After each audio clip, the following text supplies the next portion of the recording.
Thank you for keeping that dial at ESPN Northwest Florida. Rely on it.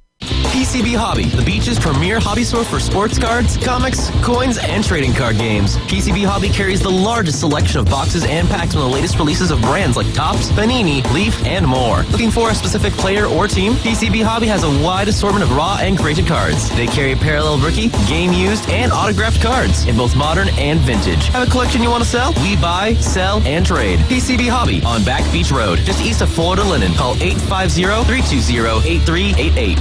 Did you know that fees associated with real estate closings are virtually the same from one title company to the next? So what sets South Oak Title apart? Effective communication, customer service, expertise, and technology. If you're buying or selling real estate, refinancing a residential or commercial property, tell your realtor you want to close with South Oak Title. South Oak Title, with locations across the Southeast, including Panama City Beach, Inlet Beach, Destin, and Fort Walton Beach. Visit them online at southoaktitle.com. Tyndall Air Force Base to the Hathaway Bridge. We're live and local. It's the Afternoon Underdogs. 104.3 ESPN Northwest Florida. We are back. This is the Afternoon Underdogs here on ESPN Northwest Florida, 104.3 Panama City, 101.9 in Port St. Joe. I'm David Hayes along with Tyler Bishop and Caveman Rick. And that was a great call from a Cleveland Browns fan in Ohio, Brad. And really appreciate any type of comments, text, all that good stuff. The number is 850-215-6290 right here on your radio home for Mosley Dolphin football. This Thursday, they take on the Gulf Breeze Dolphins on the road at 7 p.m. So we're not streaming any longer on Facebook.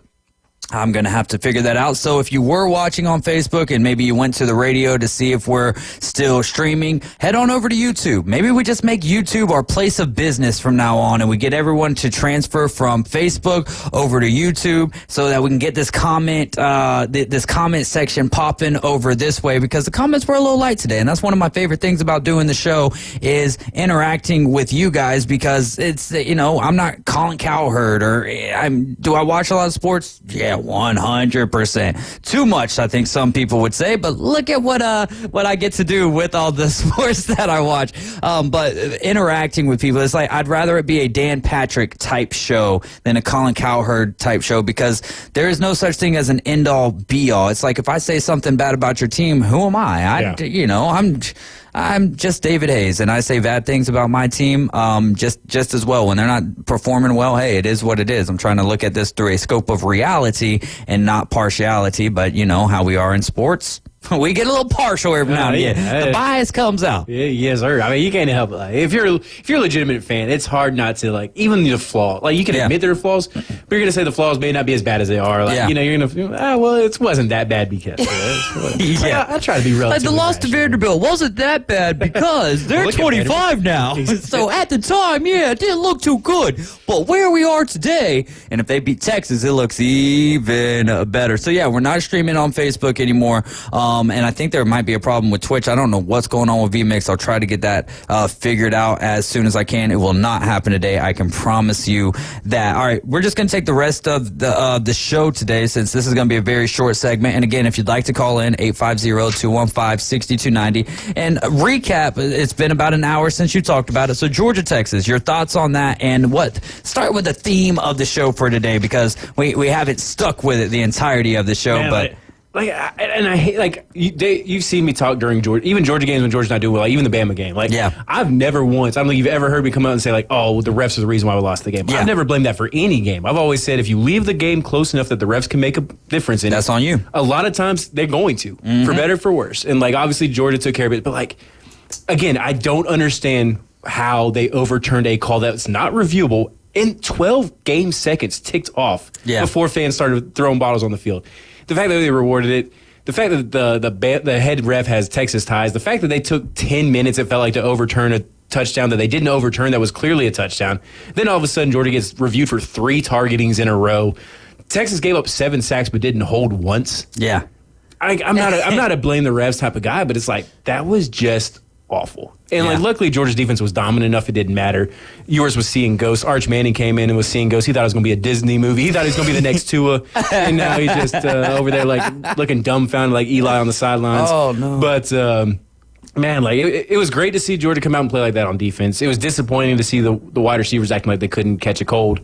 But I mean, you come out and have 12 drops, 10 drops, 8 drops, whatever it was, 3 interceptions, and you still beat the number 1 team on the road by 15 points. Man, I'll take that all day long. 7 sacks in a game, 3 fumbles, all that.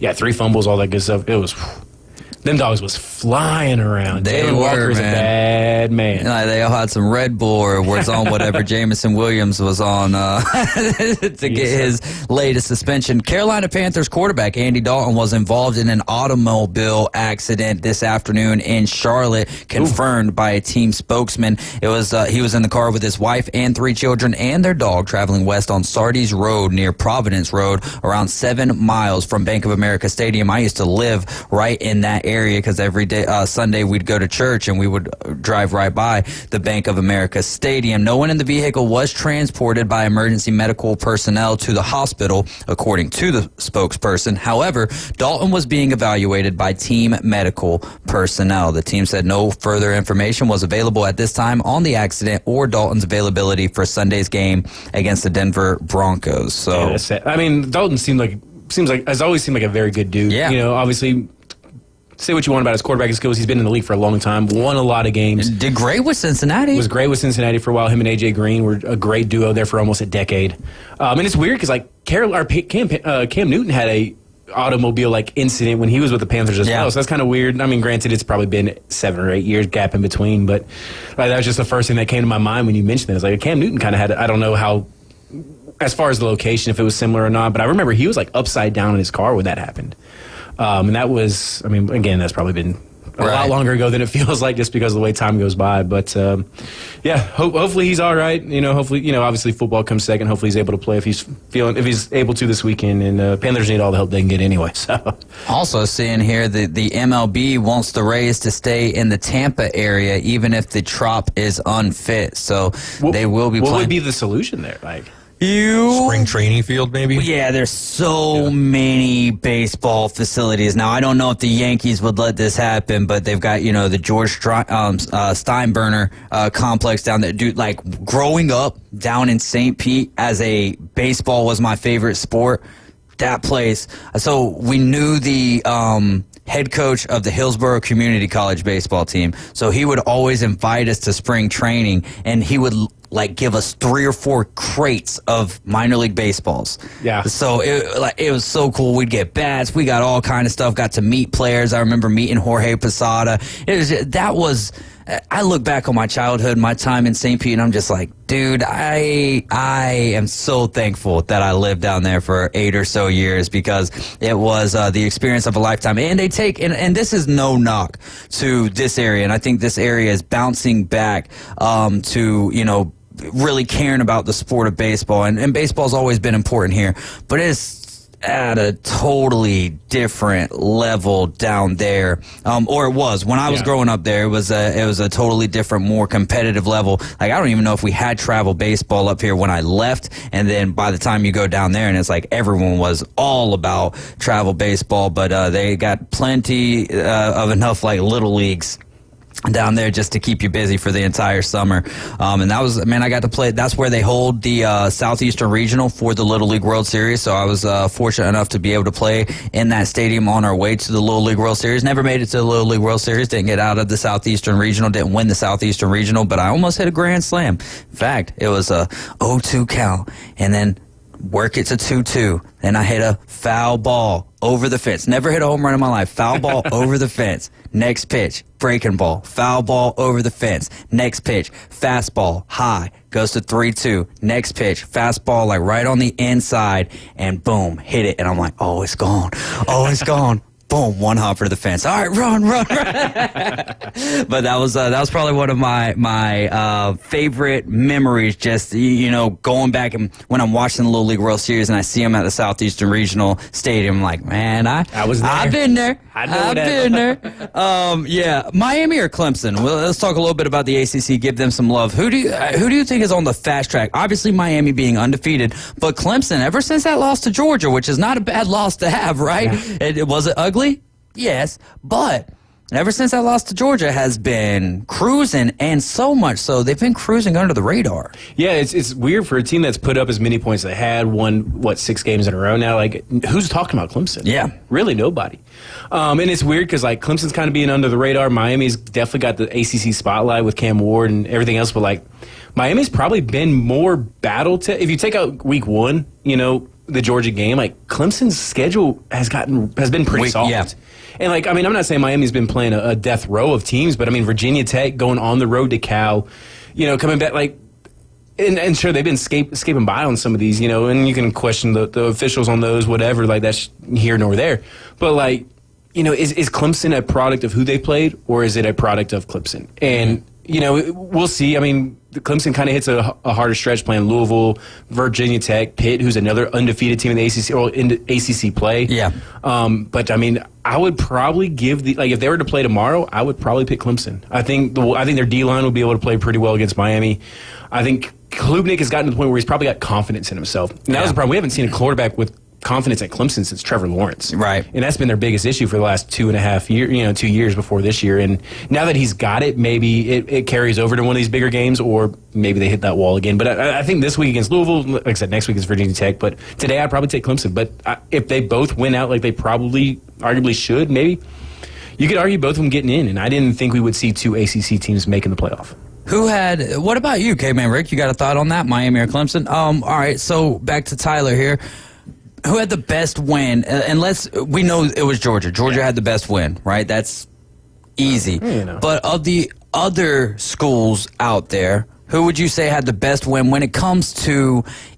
It doesn't even have to be with college football playoff implications on the line. It could just be it was a huge win for the program. Army, Navy staying undefeated. I mean, there's so many things that happened this last weekend in college football.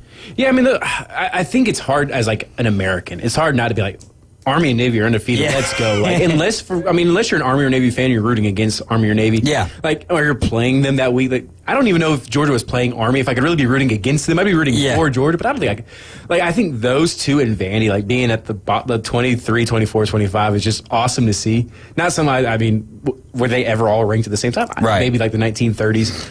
I think that's. Those schools are doing awesome. I mean, I think LSU, in a sneaky win going on the road against Arkansas and winning that game, they were only like a 3-point favorite. Yeah. Arkansas coming off a bye week and the big win against Tennessee, like talking about a team with maybe some SEC and national title like conversations. Like, to go out and just take care of business against the Arkansas team that had been scrappy, they played pretty well against most of their games, even when they didn't win. For LSU just come in and dominate that game, I think is fairly impressive for them as well. Just to give LSU a little love, like again. Between LSU and A&M, just two teams that nobody's talking about. And also, I'll give a little South Carolina to go in and dominate OU like that. Like, I know OU's quarterback situation is what it is. They fired their OC. They're missing 5 wide receivers, but they dominated Oklahoma in a way that Texas didn't. And I mean, granted, rivalry game, weird things happen, whatever, but like, yeah. I mean, South Carolina's been a weird team this year. Like, they struggle against Old Dominion, almost beat LSU, play Bama in a very good game, lose to Ole Miss, dominate Kentucky, dominate Oklahoma. Like, they've just been an interesting team for Shane Beamer. And, like, I don't know if Shane Beamer's not coaching himself into a better job. I would have never said that before the year. And I'm not. And then the loss early to, was it Kentucky? No, they beat Kentucky. Okay, who was the loss? They had the loss to LSU. They lost to LSU. But there was one that was just straight ugly, wasn't there? They lost pretty convincing. No, they lost pretty convincingly to. No, they beat Kentucky. No, they beat Kentucky. Yeah. They did beat Kentucky because once I said that, I was like, no. Yeah, because there was like Kentucky. 4 turnovers and some. While you're looking that up, I think I'm going to give some love to Illinois. They're 6-1 right now. They're 3-1 in the Big Ten. They take care of business. Yes, was it at the house? Is Michigan the same team that we know them to be? No, not necessarily. No, not at all, actually. Yeah. But 21-7, I think, is respectable, and I'll keep it rolling in the Big Ten. Then I do got to give some credit to Miami for facing adversity week in and week out and finding a way to get it done. Everyone wants to give credit to the referees, but they do the same thing in the NFL with the Kansas City Chiefs. So there's that. Winners. Yeah, right. But Miami's finding a way to get it done. And then my last one is going to be for Max Delighten in Indiana. I mean, they've beaten who they're supposed to beat, how they're supposed to beat them, but to win 56-7 is highly impressive. And then Oregon as a number one team to come out after the very emotional win. Yeah. You only got 6 days to get prepared for Purdue, which, all right, Purdue, absolutely garbage. But you did what you're supposed to do against them and beat them 35-0. Well, not to mention Purdue's been a team. They have like an insane record against AP top 2 teams at home. Like for a program with the stature of Purdue, like they've played Ohio State, Michigan. Like they played some of those teams, either upset them altogether or played them extremely competitive in a way. Like it was like a thing for a while. Like, you don't want to go play at Purdue, especially on a Friday night as a top 2 ranked team. So yeah, no, I mean for sure. Like there is something to be said, especially after a big win against Ohio State the week before. Oregon could have easily overlooked Purdue, gone in there not cared, and either struggled or been down at times, and they just completely controlled that game. King Beach chimes back in. He says, "Dave, I see your boy. Don't have no respect for my Hogs. It's okay though. We gonna get there." I don't have disrespect for. I mean, I've been a huge Sam Pittman guy. Like, I mean, I actually picked Arkansas to beat LSU. I thought the line was kind of fishy. Arkansas coming off a bye week and hosting the game. Like, I was just saying, like, it was impressive for LSU to kind of control that game. In a situation I picked LSU in that game too. Yeah, but I picked Arkansas to win that game straight up. So you're barking at the wrong guy there. Yeah, you should be barking at me, King Beach. you should be barking at me because I was the one that was like, I don't think Arkansas's got much of a. Not that they didn't have a chance. I think there's always a fighter's chance. I just feel like LSU was kind of like it was set up for them to not set up for them to win that game, but coming after the huge win of answering the bell against Ole Miss in overtime. I feel like their confidence was at an all-time high, so I'm hoping that Texas A&M knocks that confidence back just a little bit, but then where is that going to propel the Aggies to? A couple more questions, but also, Tyler, I want you to work on 3 things that stood out to you this last week in college football, and we'll have Tyler's takes to wrap up the rest of this afternoon. 850-215-6290, taking your calls and texts. You can also add me as a friend on Facebook. We'll be right back, y'all.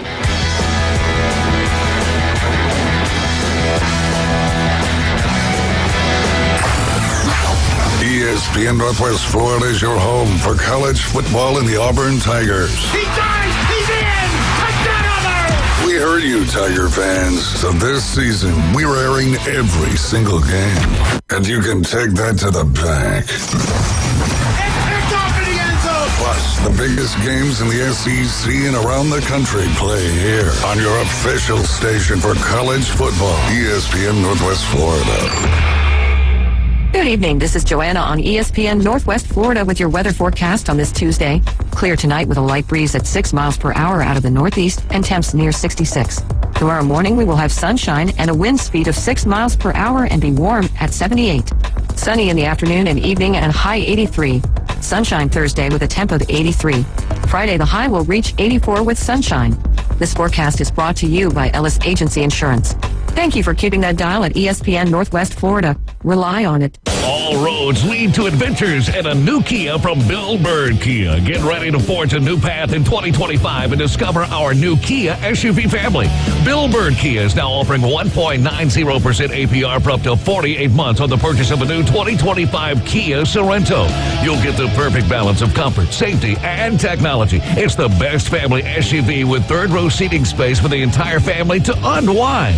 Bill Bird Kia is the home of that 20-year, 200,000-mile warranty. Stop by and see us at 2435 East 15th Street or anytime at BillBirdKiaPanamaCity.com. Kia, movement that inspires. Offer from Kia Finance America for the purchase of a new 2025 Kia Sorento with $2,165 per month for 1,000 finance and 48 months. Quantities limited. Cannot be combined with other finance offers. Not available on balloon financing. The 20-year, 200,000-mile warranty is a Bill Bird Kia warranty. See dealer for complete details. Offer for well-qualified buyers. Must take delivery from dealer stock through 10/31/24.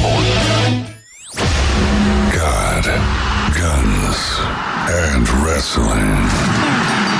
It's the Afternoon Underdogs on ESPN Northwest Florida. Welcome back, and if you'd like to go volunteer for the Ryder Cup, you only have to pay $350 to volunteer for the Ryder Cup. I don't know if this is a legitimate source or not. Obviously, it's coming from Reddit. James Fife texted it to me, and normally he's not sharing. What a scam. Yeah, would you like to volunteer to help us save some money? Well, just pay us $350 so we can make some money at the same time as getting free labor out of you. You got me messed up. That's all. Yeah, you can go find somebody else because I don't care that much. I wouldn't even pay $350 to go to your event. How about that? And that would be a great event to go to, no doubt, but I'm not paying $350 to watch golf. Yeah, or to work it, too. Definitely not to work it. I would... There'd have to be some bottomless beer and food, like for $350. I'd be the first person to be fired as a volunteer. Did you get a refund? Yeah. There you go. Do you get a refund? Oh man, that is wild, and I could see it happening in more events in the future. Where it's like, yeah, if you'd like to volunteer, we're going to give you this sweet uniform, but that uniform is going to cost you $120. You also get access to the entire stadium, but that's going to cost you $240. And so for the low price of $360, come on over and volunteer. But yeah, we'll find out more about that as we get closer. Who came up with that idea too? Was that Tennessee fans? I don't know, but they did have the 10% talent fee. Yeah, talent fee. So yeah, talent fee. Well, if we want to protest, we can just start throwing water bottles at somebody because apparently that works for us. Oh, the clock will just keep on running, won't it? 3 things that stood out to you this last weekend in college football. Start with number 3. How crazy is the Big 12 right now? Like, first of all, like, who would have guessed Iowa State and BYU being their last 2 undefeated teams? That in and of itself, like the fact that Utah, Oklahoma State are non-factors altogether, and UCF almost knocked off Iowa State, and the fact they both won on like the last 30 seconds. Yeah, like BYU had that touchdown. I saw something like he was avoiding defenders, like he was avoiding like caffeine and something else because it's a bit like the Mormon joke. And then I mean Iowa State winning on that last second touchdown as well. UCF drops that pick 6 right at the goal line, but like. You know, we were hyping up the Big 12 pretty good. It was going to be a really fun conference. We were expecting K-State, Utah, Oklahoma State, maybe whoever. But, like, I mean, K-State's up there. But Utah, Oklahoma State, garbage. I mean, not garbage, but garbage adjacent. They're just not rising enough, you know? They'll get them for a 9th year and they'll be okay, I guess. But, I think we expected it to be a really fun conference. But, like, I would have never guessed Iowa State and BYU would be where they're at. Isn't it more fun with more chaos, though? Oh, as a like an SEC fan who, I mean, I'm not gonna say don't care about the big, but like I have no stake in that game. Yeah. Like, oh yeah, it's amazing to watch, and it's so interesting as you start seeing these playoff brackets. Like BYU or Iowa State is gonna legitimately get like a bye, and then it's like, man, like you would have been laughed out of wherever you were if you made that prediction preseason. Yeah, that's a good point. Number 2, man, I tell you what. The way the ACC, I mean, the ACC is shaping up very on par for, like, as far as the top 2 or the top 2 of the top 3. But, like, just the weirdness. Like, I mean, SMU goes and beats Stanford by 30. Yeah. Which Stanford, you know, has played pretty competitive in a lot of their ACC games. I mean, we've talked about Duke and Florida State, but Duke, for being a one-loss team, like, they did not look particularly impressive. Like, don't get me wrong, I was rooting for Duke to an extent because of the comedy of a lot of it, and the Waffle House guy and the Waffle House fan saying that was kind of hilarious. But I mean, you got Clemson quietly putting up 48 points, Miami putting up 52. Like, there's actually some like good offense going on in the ACC over here, and it's like, again, not as crazy because of the upper levels kind of matching where we thought they would be, at least 2 of the top 3. But I think as a whole, like kind of in that mid range where the ACC is typically a interesting conference. Like they're doing a pretty good job with that, but it's not the same teams we always thought they were going to be because of Florida State dropping down, because of, you know, as in SMU still undefeated. Yeah, in league play. Yeah, you're right. And I think that's going to be the biggest thing going forward is like. The Big 12 or the Big 10's kind of set itself up with Oregon and Ohio State playing, but like, what's the SEC going to end up doing? The Big 10 or the Big 12, like the AC, like there's so many of these conferences with no divisions, I know there are predetermined tiebreakers, but I don't know what they are. Yeah, and like I think we're going to end up with some really weird conference championship matchups, like just because it's going to get weird. And then number 1 before we get to Chef Ross, man, Notre Dame. Notre Dame. Notre Dame quietly just doing their thing. Hopping back up we all into laughed it. at them after the Northern Illinois game, but they're quietly they're number 12. I mean, their schedule sets up super favorably. Like for a team that almost everybody it seemed like wrote off as a playoff contender week 3 when they lost to Northern Illinois. Like they control their own destiny by far. And let's be serious, Notre Dame's not going to get left out just because it's Notre Dame. Yeah. And then, we all wanted them to go away, and they kind of almost fall in that A and LSU category where nobody's talking about them, but they're quietly 6-1 now. Dominated Georgia Tech at the house. Granted, I'm not saying Tech's anything special, but watch out for Notre Dame. I don't think Notre Dame's a national title contender, but I would put the odds of them making the playoff probably 75% right now. Yeah. And but I don't think anybody thought that after they lost to Northern Illinois. All right, we'll go over to Chef Ross. We got 2 minutes. Chef Ross, keep it quick. What you got? Hey, I heard you say something about paying $350 to volunteer for the Ryder Cup. Yeah. You can volunteer for Pop's Big Pig and Barbecue for free. I'm not going to charge you $350 to volunteer and help me out there. There you go, guys. If you need to, if you would like to give some of your time to Chef Ross, I'll be there. I don't know how long for the event that I'm going to be there, but when I'm there, I always help you out how I can. Yeah, I know. I also like to shake hands like a politician. I like to kick babies like a politician. Is that what they're supposed to be doing? Yeah, there you go. Chef Ross, what are we looking at? Do we need any more donations? We've been bringing it up throughout the show today. 3rd annual Pops Pig Pick and Barbecue. All proceeds donated to Beach Care Services. Dinner tickets just cost $20. Pool tournament is at 1 p.m. and that is $15 to enter that. This is all in honor of Chef Ross's father, Ron Pops Robinson. He was a great man. This is Saturday, November 2nd, 12 to 6 p.m. Chef Ross, what you got for us? Yeah, I could use more donations for that. I just got everything finalized for going up to Valdosta, Georgia, and feeding the people affected by Hurricane Helene. So now that is all taken care of, I can start to focus more about the Pop's Pick and Barbecue next week. Which is coming up on us swiftly, Saturday, November 2nd, which will be from 12 to 6 p.m. Chef Ross, thank you so much for calling in, and take care, my friend. All right, thanks. See you guys. See ya. Man, yeah, definitely want you guys to come out and pack the place out.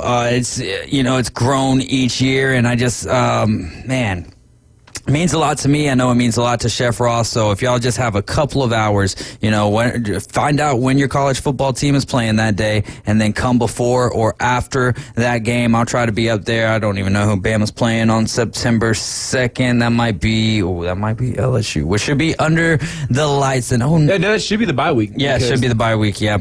Yeah, Georgia plays. Georgia's got the cocktail party. Georgia, Florida. There you go. Well, Tyler, anything you want to leave us with? 10 seconds. Like Kirby said, they try to rob us with calls in this place, and they ain't going to find them for it because they knew it was true. Yeah, hey, there you go. Well, great as always, Tuesday afternoon. Thanks for Caveman Rick, for Tyler Bishop. I'm David Hayes. We're the Afternoon Underdogs. Just remember the most important thing I've said all day. Jesus loves you, and so do I.